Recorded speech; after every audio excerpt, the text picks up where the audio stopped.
Good morning, Alliance RV owners. My name's Eric with the Asphalt Warriors, and behind me sits an Alliance 395 DS 2025. I've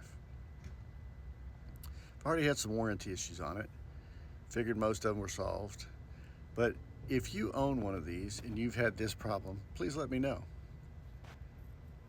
Last night, while sitting on the couch in the living area, I noticed the pantry light kept coming on with the door closed. Now it's a motion sensitive actuated light.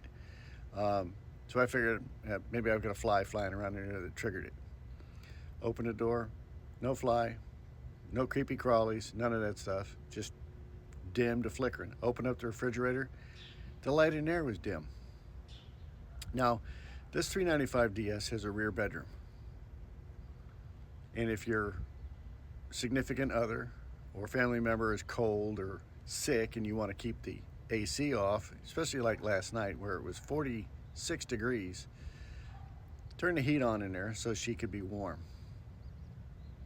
And in so doing, I had to turn off the AC unit in the back end. Now, to prevent it from accidentally coming on, I turned the breaker to it off.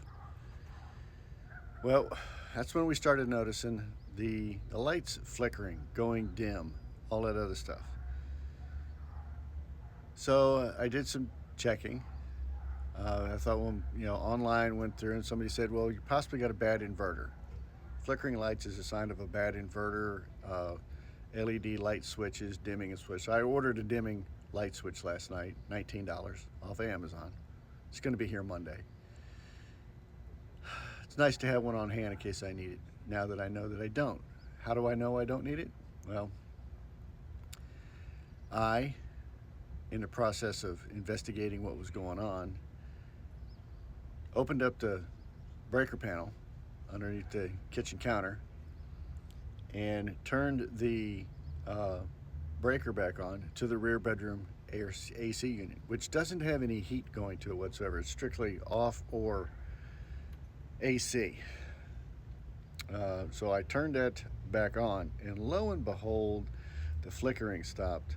The refrigerator light came back on, full brightness.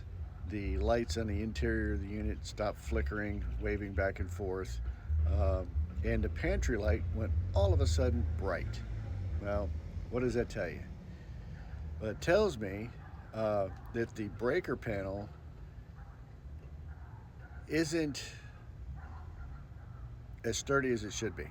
So I possibly got a bad breaker going on in there. I'm going to call and speak to Stephanie at Warranty today about that. And I've got a RV tech here, and I'm going to do a shout out to Narrow Roads RV tech, who is here in Central Florida, and goes by the name of Mark. Excellent RV tech. So a shout out to Narrow Roads RV tech. Very responsive, and he works with Alliance. So if you got any issues, you're here in Central Florida, reach out to the warranty department at Alliance in Goshen, Indiana. Talk to Stephanie, another great person.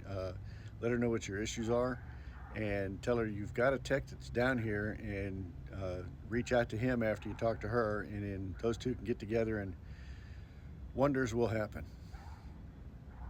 But I'm going to reach out to Stephanie, and then I'm going to reach out to the tech up here at Narrow Roads and see what their opinions are of what this issue is. Do I have a bad breaker going on, or do I have another issue going on? Last thing I want is a fire in this thing due to a faulty breaker. So do I need to upgrade my breakers? If any of you have had any of these issues, reach out and let us know in the comments. And if you're watching this and you're an Alliance owner and you want further updates, what's going on, hit like, subscribe, message me, and then we can get together.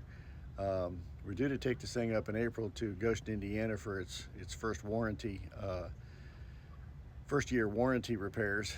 There's a number of them on this unit. Again, these are rolling earthquakes, but last thing you want that should not be affected by the earthquake syndrome that runs with these things is faulty wiring. So I pulled one of those dimmer switches off the wall last night, and the spaghetti of wiring that's behind that thing. And they use those quick connects, which is a good thing, but some of them look, the little orange flip ups on those to unlock them and pull the wire out or push it in, excuse me, come up on their own. And I'm not real comfortable with those things. I know they say they're good, but just doesn't look well. So I'm wondering if that's it. And they also, I didn't check the inverter today, but I may need to go in and possibly blow that thing out. So, because there's a lot of dust and debris that comes up through the bottom of the camper. I've tried my best to seal that off with spray insulation, fill up the holes and the gaps to keep that out, keep the cold out. But we'll see how that goes. So I may end up doing that today, and if I find that was clogged, I will let you know. Also, I noticed when I opened up the breaker panel this morning, the little fan that's in there evidently has been pulling in dust, so I've got to clean that out so it gets enough airflow through there. It keeps it cool.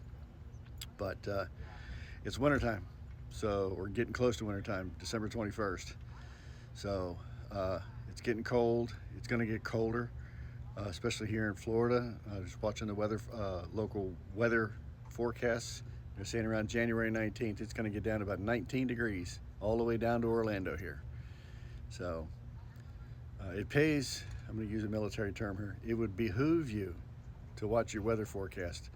I use my radar. My radar's that in looking at the YouTube prognosticators of weather out there, Ryan Hall, y'all. There's a couple other ones out there that if you look on YouTube, you'll see them pop up talking about the weather forecast. So last thing you want to do is try to stay warm in your camper, get a fire from faulty wiring. Next thing you know, you're out of a house or home if you're living in it full time like we are, and you've got a fire that puts you out into the cold. So heads up to what's going on. Keep your head on a swivel. Reach out, like I said, hit like, subscribe, and if we've got any other updates, we'll let you guys know. As for the Asphalt Warriors, my name's Eric. Have a good day.